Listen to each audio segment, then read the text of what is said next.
Hello दोस्तों, स्वागत है आपका मेरे चैनल हाउस ऑफ अल्फा में।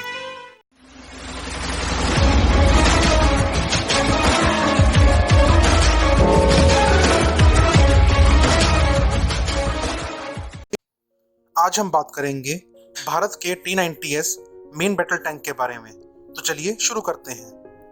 T-90S भीष्म एक थर्ड जनरेशन रशियन ओरिजिन का मेन बैटल टैंक है जो सन 1993 में सर्विस में आया था। ये इंडियन ग्राउंड फोर्सेस का सबसे एडवांस टैंक है। 2001 में भारत ने रूस से 310 T-90S टैंक खरीदने का फैसला किया, जिसमें से रूस 124 रेडी टू यूज डिलीवर करेगा और 186 भारत में ही असेंबल किए जाएंगे।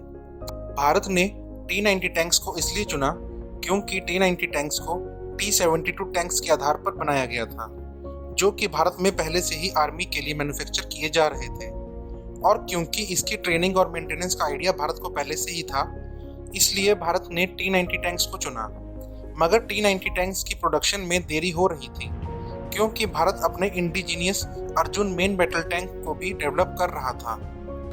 भारत में अर्जुन मेन बैटल टैंक्स को इसलिए डेवलप किया जा रहा था क्योंकि सन 1995 से 1997 के बीच में Pakistan Ukrainian made T-80 tanks को अपनी आर्मी में डिप्लॉय कर रहा था। 26 अक्टूबर 2006 में $800 मिलियन की कीमत पर एक और कॉन्ट्रैक्ट साइन किया गया, जिसके मुताबिक 330 T-90S Bhishma main battle tanks को हैवी व्हीकल फैक्ट्री द्वारा भारत में ही मैन्युफैक्चर किया जाएगा। T-90S भीष्म का नाम महाभारत के शक्तिशाली योद्धा भीष्म पितामह के ऊपर रखा गया है।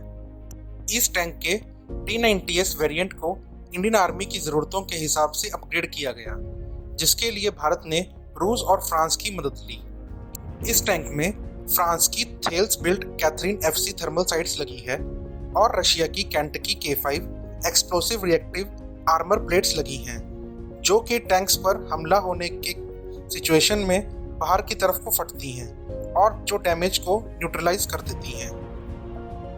अप्रैल 2008 में इंडियन आर्मी ने रिक्वेस्ट फॉर प्रपोजल कई कंपनीज के लिए जारी किया, जिसमें Dassault Aviation, BAE Systems, Saab group, IBD engineering शामिल थे।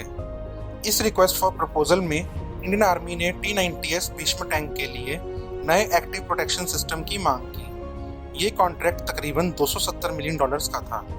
जनवरी 2009 में साप ग्रुप के LED S-150 सिस्टम ने इस कॉन्ट्रैक्ट को जीत लिया।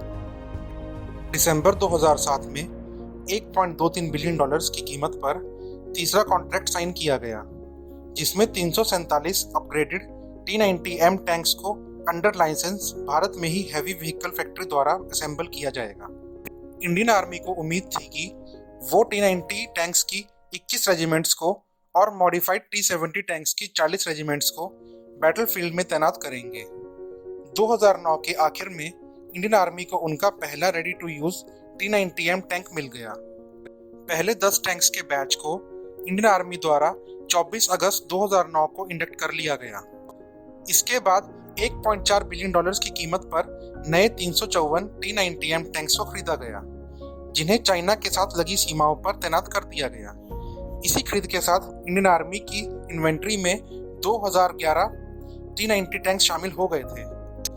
भारत के पास कुल 4500 टैंक्स हैं, जिनमें से T-90, T-72 और अर्जुन मेन बैटल टैंक्स शामिल हैं। इस नंबर के साथ भारत दुनिया का तीसरा सबसे बड़ा टैंक ऑपरेटर है।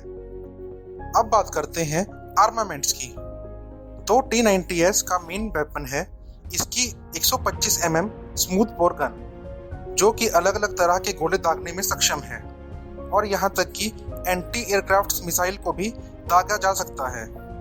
इसकी इफेक्टिव रेंज 100 मीटर से 6 किलोमीटर तक की है। साथ ही में इसमें 12.7 mm की remote control anti aircraft heavy machine gun लगी है, जो कि 2 किलोमीटर दूर से अपने टारगेट को मार गिरा सकती है। ये गन कमांडर द्वारा रिमोटली ऑपरेट की जाती है और इसे ज़रूरत पड़ने पर मैनुअली भी ऑपरेट किया जा सकता है। ये गन 700 से 800 राउंड पर मिनट के हिसाब से फायर कर सकती है। T-90S टैंक में गोले दागने के लिए ऑटोमेटिक लोडर लगा है, जिसकी वजह से टैंक में मैनुअल लोडर की ज़रूरत नहीं है और अब टैंक में 3 क्रू मेंबर की ही ज़रूरत रहती है, कमांडर, गनर और ड्राइवर। ये auto loader 22 ready to fire rounds carry कर सकता है और तोप को फिर से रिलोड करने में 5 से 8 सेकंड का समय लगता है। ये टैंक इंडियन आर्मी के लिए किसी भी तरह की लड़ाई में गेम चेंजर साबित हो सकता है। इंटरनेशनल लेवल आर्मी गेम्स में ये टैंक अपना जौहर पहले ही दिखा चुका है।